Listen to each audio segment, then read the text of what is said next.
ఇక్కడ ధర్నా కూర్చునే వాళ్లకు వైఎస్ఆర్ కాంగ్రెస్ పార్టీ తరఫున ఈ ప్రొద్దుటూరు మున్సిపల్ చైర్మన్గా మా భీములపల్లి లక్ష్మీదేవి గారు, వైస్ చైర్మన్ ఇద్దరము, మా కౌన్సిలర్లము, మా క్యాడర్ అంతా వచ్చి వీళ్ళకి మద్దతు తెలుపుతూ ఉన్నాం. ముఖ్యంగా వీళ్ళు ధర్నా చేసేదానికి ముఖ్య కారణం ఈ తెలుగుదేశం కూటమి ప్రభుత్వమే.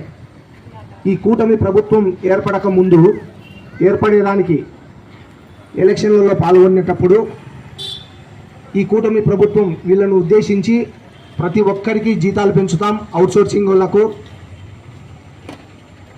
మీకు సమాన వేతనం, పనికి సమాన వేతనంగా 24,000 చేస్తామనేసి హామీ ఇచ్చినారు. అట్లే ప్రతి స్కీము మీకు వర్తింపజేస్తామని హామీ ఇచ్చినారు. ఇప్పటికి 14 నెలలు అయింది ఈ గవర్నమెంట్ వచ్చి, ఇంతవరకు వీళ్ళకు ఒక్క స్కీమ్ కూడా వర్తింపజేయలే, జీతాలు పెంచలే. కాబట్టి వీళ్ళు ధర్నా కూర్చోవడం కూడా న్యాయమైనదే. కాబట్టి